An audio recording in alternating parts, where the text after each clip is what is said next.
Hello ପିଲାମାନେ, today we will discuss the portrait of a lady by ଖୁଶବନ୍ତ Singh which is a prose of class 12 ଠିକ୍ ଅଛି। ତ ଆଜି ଆମେ ଆମର ସେକେଣ୍ଡ ପିଲାମାନଙ୍କର ଯେଉଁ ବୁକ୍ 1ର ପ୍ରୋଜ୍ ରହିଛି ଦ ପୋର୍ଟ୍ରେଟ୍ ଅଫ୍ ଏ ଲେଡି, ଗୋଟେ ମହିଳାଙ୍କର ଫଟୋଚିତ୍ର, ତାକୁ ଆଜି ଡିସ୍କସ୍ କରିବା ଠିକ୍ ଅଛି। which is written by ଖୁଶବନ୍ତ Singh, ଯେଉଁଟାକି ଖୁଶବନ୍ତ ସିଂ ଦ୍ୱାରା ଲେଖାଯାଇଛି।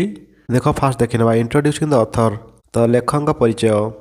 ଖୁଶବନ୍ତ Singh born to February 1915 and died on 20 March 2014 is a prominent Indian English writer and journalist.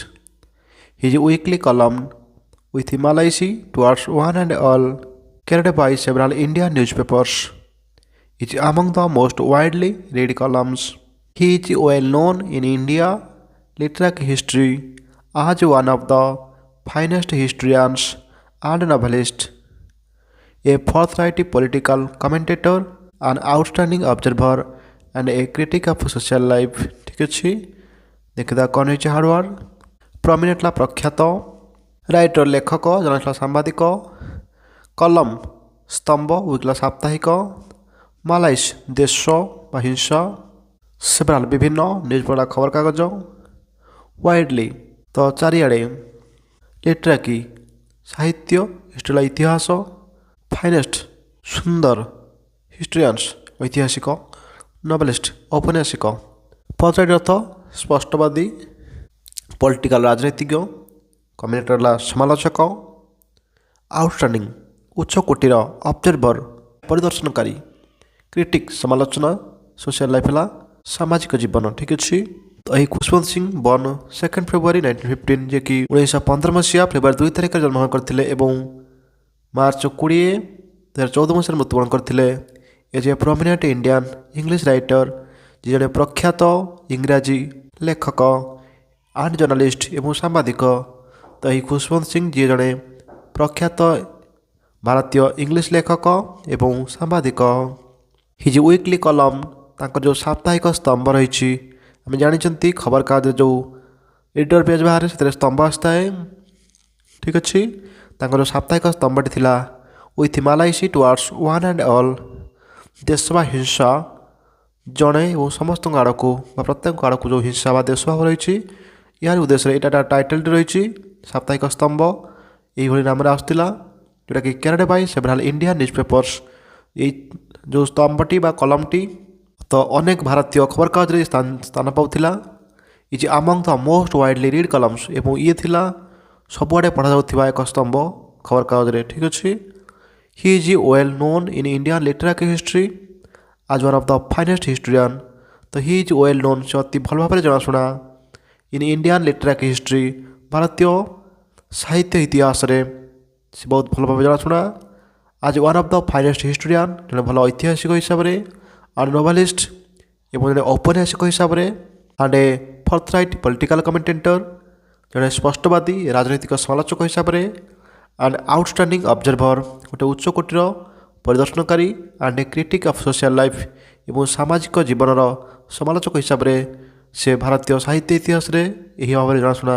ठीक अच्छे तो देखा कौन रही unit 1 warm up.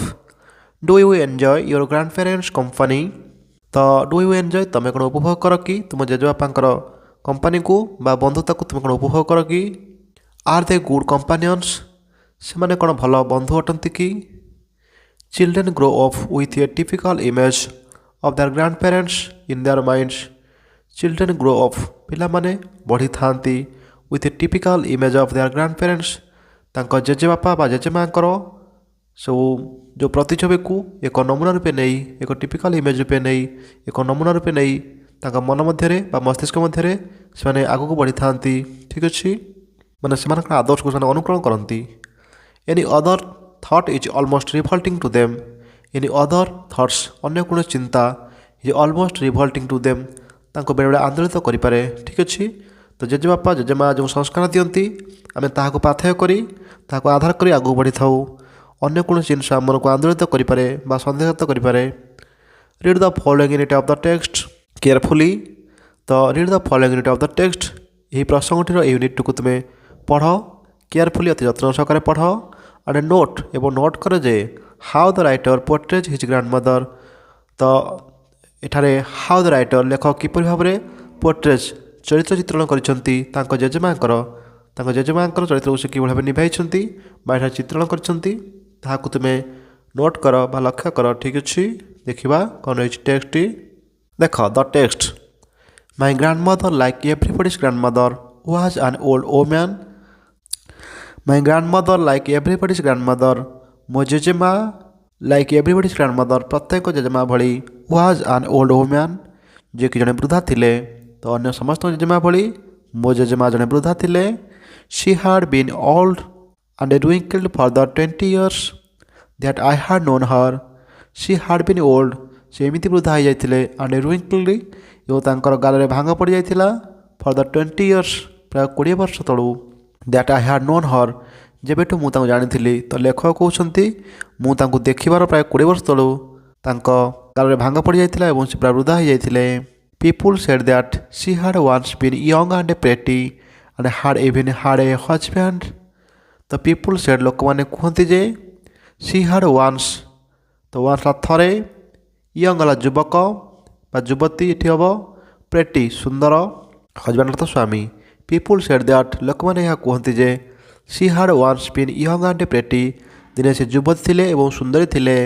And had even had a husband, ଏବଂ ତାଙ୍କର ଗୋଟେ ସ୍ୱାମୀ ମଧ୍ୟ ରହିଥିଲା ବୋଲି ଲୋକମାନେ କୁହନ୍ତି। But that was hard to believe, କିନ୍ତୁ ଏହା ଥିଲା କଠିନ ବିଶ୍ୱାସ କରିବା ପାଇଁ, କାରଣ ଲେଖକ ଯେବେଠୁ ଦେଖି ଆସୁଛନ୍ତି ତାଙ୍କ ଜେଜେମା ସେମିତି ଅଛନ୍ତି ବୃଦ୍ଧା ହେଇକରି, ତାଙ୍କର ଜେଜେବାପା ମରିଯାଇଛନ୍ତି, ତେଣୁ ସେ ଏହାକୁ ବିଶ୍ୱାସ କରିପାରୁନାହାନ୍ତି ଯେ ଲୋକମାନେ କୁହନ୍ତି ଯେ ଦିନେ ସିଏ ସୁନ୍ଦରୀ ଥିଲେ, ଯୁବତୀ ଥିଲେ ଏବଂ ତାଙ୍କର ଜଣେ ସ୍ୱାମୀ ରହିଥିଲା ବୋଲି ଏକଥା ବିଶ୍ୱାସ କରିବା କଷ୍ଟ। My grandfather's portrait hung above the mantelpiece in the drawing room. ତ ଡ୍ରଇଂ ରୁମ୍ ହେଲା ବୈଠକ ଘର, ମେଣ୍ଟାଲ ପିସ୍ ହେଲା ଥାକ। ତ ମାଇ ଗ୍ରାଣ୍ଡଫାଦର୍ସ ପୋର୍ଟ୍ରେଟ୍, ମୋ ଜେଜେବାପାଙ୍କର ଚିତ୍ରଟି ବା ଫଟୋ ଚିତ୍ରଟି ହଙ୍ଗ୍, ହ୍ୟାଙ୍ଗର ଭିଟୁ ହଙ୍ଗ୍, ଯେଉଁଟାକି ଝୁଲା ଯାଇଛି, above the mantelpiece in the drawing room. ତ ଡ୍ରଇଂ ରୁମ୍ର ଯେଉଁ ମେଣ୍ଟାଲ ପିସ୍ଟି ରହିଛି ବା ଯେଉଁ ଥାକଟି ଅଛି, ସେ ଥାକରେ ମୋ ଜେଜେବାପାଙ୍କର ଫଟୋ ଚିତ୍ରଟି ଝୁଲା ହେଇକି ରହିଛି ବୋଲି ଲେଖକ କହୁଛନ୍ତି। ଠିକ୍ ଅଛି। He wore a big turban and a loose fitting clothes. Big turban ମାନେ ବଡ଼ ଠେକା ବା ପଗଡ଼ି, ଲୁଜ୍ ଫିଟିଂ ହେଲା ଢିଲା ପାଇଜାମା। ଠିକ୍ ଅଛି।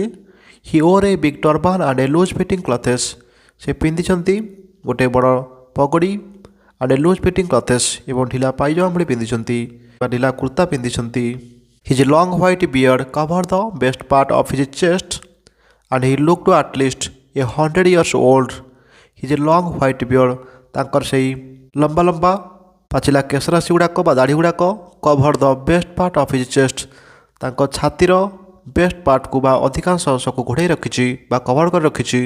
And he looked at least a 100 years old, ଏବଂ ସେ ଦେଖାଯାଉଛନ୍ତି ସତେ ଯେମିତି 27 ବର୍ଷର ବୃଦ୍ଧା ଭଳି। ଠିକ୍ ଅଛି। ତ ଜେଜେଙ୍କ ଫଟୋରୁ ଏହା ଜଣାପଡ଼ୁଛି କି ସେ ଜଣେ 27 ଲୋକ ବା ତାଙ୍କର ବୟସ 100ରୁ ଅଧିକ ହେବ, ଏବଂ ତାଙ୍କର ସେହି ଲମ୍ବା ଦାଢ଼ି ଗୁଡ଼ାକ ତାଙ୍କ ଛାତିର ଅଧିକାଂଶ ଅଂଶ ଘୋଡ଼ାଇ ରଖିଛି। He did not look the sort of a person who would have a wife or children. He did not look, ସେ ଦେଖାଯାଉନାହାନ୍ତି ଏପରିକି ସର୍ଟ ଅଫ୍ ଏ ପର୍ସନ୍, ଜଣେ ଲୋକ, who would have a wife or children, ଯାହାଙ୍କର ଜଣେ ସ୍ତ୍ରୀ ବା ପିଲାମାନେ ଥିବେ, ସେ ଏଭଳି ଦେଖାଯାଉନାହାନ୍ତି କି ଜଣେ ଲୋକ ଯାହାର କି ସ୍ତ୍ରୀ ବା ପିଲାମାନେ ଥିବେ, ବରଂ ସେ କେମିତି ଦେଖାଯାଉଛନ୍ତି। He looked as if he could only have lots and lots of grandchildren. ସେ କେମିତି ଦେଖାଯାଉଛନ୍ତି ନା ହି ଲୁକ୍ଡ ଆଜ୍ ଇଫ୍, ସତେ ସେମିତି ଦେଖାଯାଉଛନ୍ତି ଯେପରି ହି କୁଡ୍ ଓନ୍ଲି ହାଭ୍, ଯେ କେବଳ ତାଙ୍କର ଅଛି lots and lots of grand children, ଅଧିକରୁ ଅଧିକ ତାଙ୍କର ନାତି ନାତୁଣୀ ରହିଛନ୍ତି। ତ ସେ ଏତେ ବଢ଼ିଆ ଦେଖାଯାଉଛନ୍ତି ଯେ ତାଙ୍କର ସ୍ତ୍ରୀ ବା ପିଲା ଅଛନ୍ତି ବୋଲି କେହି ଭାବିବେନି, ବରଂ ଭାବିବେ କି ତାଙ୍କର ଅନେକ ଗୁଡ଼ିଏ ନାତି ନାତୁଣୀ ରହିଛନ୍ତି। As for my grandmother being young and pretty the thought was almost revolting.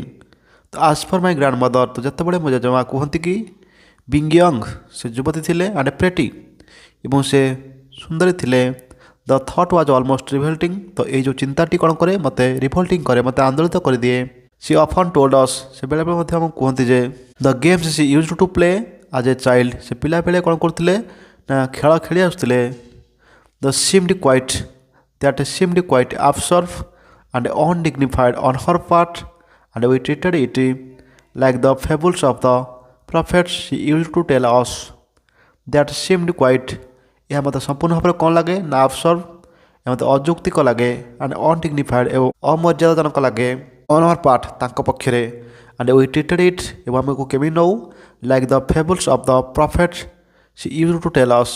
ତ ଜଣେ ପ୍ରଫେଟ୍ ବା ଯେଉଁ ସନ୍ତମାନେ ଆସନ୍ତି ଯେଉଁ ଏମିତି କାହାଣୀ କୁହନ୍ତି ତ ସେମିତି ସନ୍ତଙ୍କର କାହାଣୀ ଭଳି ତ ଜେଜେମାଙ୍କର ଏଇ କଥା ଆମକୁ ଲାଗେ। ତ ଏହା ଆମକୁ କାଳ୍ପନିକ ଲାଗେ, ଏହା ଆମକୁ ବିଶ୍ୱାସଜନକ ହୁଏ ନାହିଁ କି ତାଙ୍କର ସେ ଯୁବତୀ ଥିଲେ, ସୁନ୍ଦରୀ ଥିଲେ, ଖେଳ ଖେଳୁଥିଲେ, ତାଙ୍କର ସ୍ୱାମୀ ଥିଲା, ଏଇ କଥା ଆମକୁ ବିଶ୍ୱାସଯୋଗ୍ୟ ହୁଏ ନାହିଁ। ବରଂ ଆମକୁ ଲାଗେ କି କୌଣସି ଗୋଟେ ମହମ୍ମଦ ବା ସନ୍ଥ ସତ ଏମିତି ଧର୍ମବାଣୀ ବା କାହାଣୀ ଶୁଣାଉଛନ୍ତି। ଠିକ୍ ଅଛି। She had always been short and a fat and a slightly bent. She had always been short ସବୁବେଳେ ସେ ଗେଳି ରହିଥିଲେ, ଆଣ୍ଡ ଏ ଫ୍ୟାଟ୍ ଏବଂ ଟିକେ ମୋଟି ଥିଲେ, ଆଣ୍ଡ ସ୍ଲାଇଟଲି ବେଣ୍ଟ ସାମାନ୍ୟ ଟିକେ ବଙ୍କିଳ ଥିଲେ ଅର୍ଥାତ୍ ତାଙ୍କର ଅଣ୍ଟା ଟିକେ ଭାଙ୍ଗି ଯାଇଥିଲା। ଠିକ୍ ଅଛି। ଜେଜେମା ଆମେ ଜାଣିଲେ କେମିତି ତାଙ୍କ ରୂପ, ସେ ଟିକେ ଗେଡ଼ି, ଟିକେ ମୋଟି ଏବଂ ଟିକେ ହାଲକା, ତାଙ୍କର ଅଣ୍ଟା ବଙ୍କା ହେଇଯାଇଛି। Her face was a criss cross of wrinkles running from everywhere to everywhere. Her face ତାର ମୁଖମଣ୍ଡଳଟି ୱାଜ୍ ଏ କ୍ରିସ୍ କ୍ରସ୍ ଅର୍ଥ ଯେମିତି ବଙ୍କିଳ ଗାର ସବୁ ପଡ଼ିଥାଏ, ମୁହଁରେ ଭାଙ୍ଗ ପଡ଼ିଯାଇଥାଏ। ଅଫ୍ ରୁଇଙ୍କଲ୍ସ ରୁଇଙ୍କଲ୍ସ ଦାଗ ବା ଭାଙ୍ଗ, ତ କ୍ରିସ୍ କ୍ରସ୍ ମିନ୍ସ ଏପାଖରୁ ସେପାଖ ଖାଲି ଗାର ପଡ଼ିଯାଇଛି ବା ଚର୍ମ ମଧ୍ୟରେ କ'ଣ ହେଇଛି ନା ବାର୍ଦ୍ଧକ୍ୟ ହେତୁ ବୟସ ହେଇଯିବାରୁ ଅଧିକ ଚର୍ମ କୁଞ୍ଚିତ ହୋଇଯାଇଛି ବା ଗାର ପଡ଼ିଯାଇଛି। ରନିଂ ଫ୍ରମ୍ ଏଭ୍ରିୱେୟାର ଟୁ ଏଭ୍ରିୱେୟାର ତ ସେ ଗାର ଗୁଡ଼ାକ ପ୍ରାୟ ଏପାଖରୁ ସେପାଖ ପଡ଼ିଛି। ତ ସବୁଆଡ଼େ ତାଙ୍କର ଚର୍ମ ଗୁଡ଼ାକ ଭାଙ୍ଗ ହେଇ ତା ଭିତରେ ଗାର ପଡ଼ିଯାଇଛି। No we are certain she had always been as we had known her. ତ ନୋ ୱି ଆର୍ ସର୍ଟେନ୍ ଆମେ ଏହା ନିଶ୍ଚିତ ଥିଲୁ ଯେ ସି ହାଡ୍ ଅଲୱେଜ୍ ବିନ୍ ସବୁବେଳେ ସେମିତି ରହିଛନ୍ତି ଆଜ୍ ୱି ହାଡ୍ ନୋନ୍ ହର୍ ଯେବେଠାରୁ ଆମେ ତାଙ୍କୁ ଜାଣିଲୁଣି। ତ ଲେଖକ କହୁଛନ୍ତି କି କାରଣ ସେ ଦେଖୁଛନ୍ତି ତ ସେ ଜନ୍ମ ହେବା ଦିନଠାରୁ ଜେଜେମା ଯେମିତି ଅଛନ୍ତି ସେମିତି ଆଜି ବି ଅଛନ୍ତି। ତ ତାଙ୍କୁ ଲାଗୁଛି ଜେଜେମା ସବୁବେଳେ ସେମିତି ରହିଛନ୍ତି। Old so terribly old that she could not have grown older. ତ ସେ କହୁଛନ୍ତି ଓଲ୍ଡ ବୃଦ୍ଧା, ସୋ ଟେରିବିଲି ଓଲ୍ଡ ଏତେ ଭୀଷଣ ବୃଦ୍ଧା ଯେ that she could not have grown older ଯେ ସେ ଆଉ ଅଧିକ ବୃଦ୍ଧା ହେଇପାରିବେନି। ତ ବୃଦ୍ଧାର ଶେଷ ସୀମାରେ ସେ ପହଞ୍ଚି ଯାଇଛନ୍ତି, ସେ ଏତେ ବୃଦ୍ଧା ହେଇଯାଇଛନ୍ତି ଯେ ସେ ଆଉ ବୃଦ୍ଧା ହେଇପାରିବେନି। And had stayed at the same age for 20 years ଏବଂ ଆଣ୍ଡ ଷ୍ଟେଡ୍ ଏବଂ ସେ ରହିଯାଇଛନ୍ତି ଆଟ୍ ଦ ସେମ୍ ଏଜ୍ ସେ ସମାନ ବୟସରେ ଫର୍ 20 years କାରଣ 20 ବର୍ଷ ହେଲା। ତ ତାଙ୍କର ଶାରୀରିକ ଭାବବିନ୍ୟାସ ଯେମିତି ରହିଥିଲା 20 ବର୍ଷ ତଳେ ଏବେ ବି ସେମିତି ରହିଛି। ତ ତାଙ୍କୁ ଲାଗୁଛି ସତେ ଯେମିତି ସେ ସେହି ବୟସରେ ଅଟକି ଯାଇଛନ୍ତି। ତ ଗତ 20 ବର୍ଷ ଠାରୁ ସେ ଯେମିତି ଥିଲେ ଏବେ ବି ସେମିତି ରହିଛନ୍ତି, ସତେ ଯେମିତି ସେ ସେହି ସମାନ ବୟସରେ ଅଟକି ଯାଇଛନ୍ତି କି। She could never have been pretty but she was always beautiful. ସେ ପୁଣି କହୁଛନ୍ତି କି ଲେଖକ she could never have been pretty ସେ ଆଉ ଅଧିକ ସୁନ୍ଦର ହେଇପାରିବେନି, ସେ ଆଉ ଯୌବନର ସୌନ୍ଦର୍ଯ୍ୟ ତାଙ୍କ ଭିତରେ ଆସିପାରିବନି। But she was always beautiful କିନ୍ତୁ ସବୁବେଳେ ସୁନ୍ଦର ଅର୍ଥାତ୍ ଯେଉଁ ରୂପସଜ୍ଜା ବା ଯୌବନର ଯେଉଁ ମାଦକତା ଆସିଯାଇଥାଏ, ଯେଉଁ ସୌନ୍ଦର୍ଯ୍ୟ ଆସିଯାଇଥାଏ ସେଭଳି ସୌନ୍ଦର୍ଯ୍ୟ ତାଙ୍କ ଭିତରେ ଆସିପାରିବନି। କିନ୍ତୁ ସେ ଭିତରୁ ବା ହୃଦୟରୁ ବା ଅନ୍ତରରୁ ସୁନ୍ଦର ବୋଲି କୁହାଯାଉଛି। ସେ ପ୍ରେଟି ନୁହଁ କିନ୍ତୁ ସେ ସୁନ୍ଦର ବୋଲି କହିଛନ୍ତି। ଠିକ୍ ଅଛି। She hobbled about the house in spotless white with one hand resting on her waist to balance her stoop and the other telling the beads of her rosary. ସେ ହବଲ୍ଡ ସେ ଚଲାବୁଲା କରନ୍ତି ଏବାଉଟ୍ ଦ ହାଉସ୍ ସେଇ ଘର ଭିତରେ in ସ୍ପଟଲେଟ୍ white ତ ଦାଗବିହୀନ ବା ସ୍ୱଚ୍ଛ ଧଳା ରଙ୍ଗର ଶାଢ଼ୀ ପିନ୍ଧି with one hand resting on her waist ଏବଂ ତାଙ୍କର ଗୋଟିଏ ହାତ ଯିଏକି ବିଶ୍ରାମ ନେଇଥାଏ ୱେଷ୍ଟର ତା ଅଣ୍ଟା ଉପରେ ଟୁ ବାଲାନ୍ସ ହର୍ ଷ୍ଟୁପ୍ ତାଙ୍କର ସେଇ ଛିଡ଼ା ହେବା ପାଇଁ ତାକୁ ନିୟନ୍ତ୍ରଣ କରିବା ପାଇଁ ବାଲାନ୍ସ କରିବା ପାଇଁ ତାଙ୍କର ଗୋଟେ ହାତରେ ଅଣ୍ଟା ଭରା ଦେଇଥାନ୍ତି ବା ଭରା ଦେଇଥାନ୍ତି। And the other telling the beads of her rosary ଏବଂ ଅନ୍ୟ ହାତଟି କ'ଣ କରୁଥାଏ ଟେଲିଂ କହୁଥାଏ ଦ ବିଟ୍ସ ଅଫ୍ ହର୍ ରୋଜାରୀ ଜପମାଳ ତାଙ୍କର ଜପମାଳରେ ଥିବା ମାଳି ଗୁଡ଼ିକ ବେଡ୍ସ ଗୁଡ଼ିକୁ ସବୁବେଳେ ସେ କ'ଣ କରୁଥାଏ ଗଣନା କରୁଥାଏ। ତ ଅର୍ଥାତ୍ ଜେଜେମା ସବୁବେଳେ ତାଙ୍କ ଘର ଭିତରେ ଟିକେ ନଇଁ କରି ଗୋଟିଏ ହାତ ଅଣ୍ଟାରେ ଭରା ଦେଇ ଚାଲନ୍ତି, ସ୍ୱଚ୍ଛ ଦାଗବିହୀନ ଶାଢ଼ୀ ସେ ପିନ୍ଧନ୍ତି, ଧଳା ଶାଢ଼ୀ ପିନ୍ଧନ୍ତି ଏବଂ ଆଉ ଗୋଟେ ହାତ କ'ଣ କରନ୍ତି ନା ସବୁବେଳେ କିଛି ମାଳି ଜପି ତାଙ୍କର ପ୍ରାର୍ଥନା କରୁଥାନ୍ତି। Her silver locks were scattered untidily over her pale puckered face. Her silver locks ତାଙ୍କର ଏହି ରୂପେଲି କେଶ ଗୁଚ୍ଛ ଗୁଡ଼ାକ ୱେଆର୍ ସ୍କାଟର୍ଡ ତ ବିଚ୍ଛୁରିତ ହୋଇଥାଏ ଅଣ୍ଟେଡଲି ଅସୁନ୍ଦର ଭାବରେ ଓଭର୍ ହର୍ ପେଲ୍ ତାଙ୍କର ସେଇ ତାଳୁ ଉପରେ ପକ୍ଡ ଫେସ୍ ଯେଉଁଟାକି କୁଞ୍ଚିତ ମୁହଁ ତାଙ୍କର ସେଇ କୁଞ୍ଚିତ ମୁହଁ ଉପରେ ତାଙ୍କର ସେଇ ରୂପେଲି କେଶ ଗୁଡ଼ାକ ବିଚ୍ଛୁରିତ ହୋଇ ଅସୁନ୍ଦର ଭାବରେ ପଡ଼ି ରହିଥାଏ। And her lips constantly moved in inaudible prayer ଏବଂ ତାଙ୍କର ଓଠ ଗୁଡ଼ାକ କନଷ୍ଟାଣ୍ଟଲି ମୁଭ୍ଡ ନିରବଚ୍ଛିନ୍ନ ଭାବରେ ଅବିରତ ଗତି କରୁଥିବା ଚାଲୁଥାଏ ଇନ୍ ଅନଅଡିବୁଲ୍ ପ୍ରେୟାର ଗୋଟେ ଅସ୍ପଷ୍ଟ ପ୍ରାର୍ଥନା ମଧ୍ୟରେ। ତ ସବୁବେଳେ ସେ ତାଙ୍କର ଅତି କଷ୍ଟରେ ସେମିତି ଅଣ୍ଟାରେ ଭରା ଦେଇ ଚାଲୁଥାନ୍ତି ଏବଂ ତାଙ୍କର ଗୋଟେ ହାତ ସବୁବେଳେ ଜପା ମାଳିକୁ ମାଳା ଜପିବାରେ ବ୍ୟସ୍ତ ଥାଏ ଏବଂ ସବୁବେଳେ ସେ ଅସ୍ପଷ୍ଟ ସ୍ୱର ଭାବରେ ତାଙ୍କର ଓଠ କ'ଣ କରୁଥାଏ ନା ସେଇ ପ୍ରାର୍ଥନାକୁ ଗାନ କରୁଥାଏ, ଯାହାକି ଅସ୍ପଷ୍ଟ ଭାବରେ ବା ବାହାରକୁ ଶୁଣାଯାଉନଥିବା ଏକ ପ୍ରାର୍ଥନା ସବୁବେଳେ ସେ ଗାନ କରୁଥାନ୍ତି ବା ସ୍ତୁତି ଗାନ କରୁଥାନ୍ତି। ଠିକ୍ ଅଛି। Yes C was beautiful. ହଁ ସେ ବହୁତ ସୁନ୍ଦର, ସେ ସୁନ୍ଦରୀ ଥିଲେ। C was like the winter landscape in the mountains. ତ ସେ ତାକୁ କମ୍ପେୟାର କରୁଛନ୍ତି, ଗୋଟେ ଉପମା ଅଳଙ୍କାର ଦେଉଛନ୍ତି ସେ କେମିତି ସୁନ୍ଦର ଥିଲେ ନା C was like the winter landscape. ତ ଶୀତ ଦିନର ଯେଉଁ ଲ୍ୟାଣ୍ଡସ୍କେପ୍ ରହିଛି ବା ଭୂଦୃଶ୍ୟ ରହିଛି କେଉଁଠି ଇନ୍ ଦ ମାଉଣ୍ଟେନ୍ସ, ତ ପର୍ବତର ଶିଖର ଉପରେ ବା ଶୀର୍ଷ ଉପରେ ଯେମିତି ଶୀତ ଦିନରେ ଏକ କୁହୁଡ଼ିର ଆସ୍ତରଣ ଦେଖାଯାଇଥାଏ, ଲ୍ୟାଣ୍ଡସ୍କେପ୍ ବା ଭୂଦୃଶ୍ୟ ଦେଖାଯାଇଥାଏ, ଶୀତ ଦିନରେ ସିମ୍ ଦେଖାନ୍ତି ସେ। ତ C was like the winter landscape, ସତେ ଯେମିତି ସେ ଶୀତୁଆ ଭୂଦୃଶ୍ୟ ଇନ୍ ଦ ମାଉଣ୍ଟେନ୍ସ, ପର୍ବତର ଶୀର୍ଷ ବା ଶୃଙ୍ଗ ଉପରେ। କାରଣ ସବୁବେଳେ ସେ ସ୍ୱଚ୍ଛ ଦାଗବିହୀନ ଶାଢ଼ୀ ପିନ୍ଧି ଘର ଭିତରେ ବୁଲୁଥାନ୍ତି ଏବଂ ଯାହାକି ଲେଖକ କହୁଛନ୍ତି କି ସତେ ଯେମିତି ସେ ଏକ ପର୍ବତର ଶିଖରରେ ଶୀତୁଆ ଭୂଦୃଶ୍ୟ ଭଳି ତାଙ୍କ ସୌନ୍ଦର୍ଯ୍ୟ ଦେଖାଉଥାଏ। An expanse of a pure white serenity breathing peace and a contentment. An expanse of a pure white serenity ହେଲା କି, ତ ଏକ୍ସପାନ୍ସ ଯେମିତି ପ୍ରସାରିତ, ପିଓର ହ୍ୱାଇଟ୍ ପୁରା ଶୁଦ୍ଧ ସ୍ୱଚ୍ଛ, ସେରେନିଟି ତ ପ୍ରଶାନ୍ତ, ବ୍ରେଦିଂ ପିସ୍ ଶାନ୍ତ ଭାବରେ ଶ୍ୱାସକ୍ରିୟା ନିଅନ୍ତି, ଆଣ୍ଡ ଏ କଣ୍ଟେନମେଣ୍ଟ ତ ସନ୍ତୋଷ। ଠିକ୍ ଅଛି। ଆର୍ expanse of a pure white ସେରେନିଟି, ସତେ ଯେମିତି ଗୋଟେ ବିସ୍ତାରିତ ସ୍ୱଚ୍ଛ ରଙ୍ଗର ପ୍ରଶାନ୍ତରେ ଏବଂ ଶାନ୍ତିର ନିଶ୍ୱାସ ନେଉଥାନ୍ତି, ଆଣ୍ଡ ଏ କଣ୍ଟେନମେଣ୍ଟ ଏବଂ ସନ୍ତୋଷ ତାଙ୍କ ଭିତରେ ରହିଥାଏ। ଅର୍ଥାତ୍ ସବୁବେଳେ ତାଙ୍କ ଭିତରେ ଅଶାନ୍ତି ନଥାଏ, ତ ତାଙ୍କର ଅତି ସୁଖ ଏବଂ ସନ୍ତୋଷ ଭାବରେ ସେ ସବୁବେଳେ ଜୀବନକୁ ବା ସମୟକୁ କାଟୁଥାନ୍ତି। ତ ସେହିଭଳି ତାଙ୍କୁ କୁହାଯାଇଛି ଅତି ଶାନ୍ତ ଏବଂ ସନ୍ତୋଷ ମନରେ ତାଙ୍କର ସେଇ ପ୍ରାର୍ଥନାକୁ ସେ କରିବା ସହିତ ତାଙ୍କ ଘର ଭିତରେ ତାଙ୍କର ସମୟକୁ ସେ କାଟୁଥାନ୍ତି। ଠିକ୍ ଅଛି। ହାର୍ଡ଼ୱାର୍ଡ଼ କ'ଣ ରହିଛି ଦେଖିଦେବା। ମେଣ୍ଟାଲ ପିସ୍ ହେଲା ଥାକ ବା ସେଲ୍ଫ, ପୋର୍ଟ୍ରେଟ୍ ଗୋଟେ ପେଣ୍ଟିଂ ବା ଚିତ୍ର, ଆବସର୍ଭ ନଟ୍ ଲଜିକାଲ ଆଣ୍ଡ ସେନ୍ସିବୁଲ୍ ଅଯୌକ୍ତିକ, ଅନଡିଗ୍ନିଫାଏଡ୍ ନନ୍ ରେସ୍ପେକ୍ଟେବୁଲ୍ ଅସମ୍ମାନଜନକ ବା ଅମର୍ଯ୍ୟାଦାଜନକ, ଦ ପ୍ରଫେଟ୍ସ ମିନ୍ସ ଦ ସେଣ୍ଟ ସାଧୁ ବା ସନ୍ଥ, pretty attractive without being very beautiful ଅତି ଆକର୍ଷଣୀୟ ବା ସୁନ୍ଦର, ସେଣ୍ଡ୍ରି ଅର୍ଥ ହେଲା କାଲମନେସ୍ ଶାନ୍ତ, କଣ୍ଟେନମେଣ୍ଟ ହେଲା ସାଟିସ୍ଫ୍ୟାକ୍ସନ୍ ବା ସନ୍ତୋଷଜନକ। ଠିକ୍ ଅଛି। ଏ ସରିଯାଇଛି ତୁମର ୟୁନିଟ୍ 1। ଏ ଯେଉଁ 4ଟି ୟୁନିଟ୍ ରହିଛି ଏ ସମସ୍ତ ୟୁନିଟ୍ର ଆକ୍ଟିଭିଟି ମୁଁ ଶେଷକୁ ଗୋଟେ କ୍ଲାସ୍ରେ ଦେଇଦେବି। ଠିକ୍ ଅଛି। ତ ଯଦି ତୁମର କିଛି ବି ଡାଉଟ୍ ଥାଏ ତୁମେ କମେଣ୍ଟ ସେକ୍ସନ୍ ଲେଖି ନେଇପାରିବ। Thank you.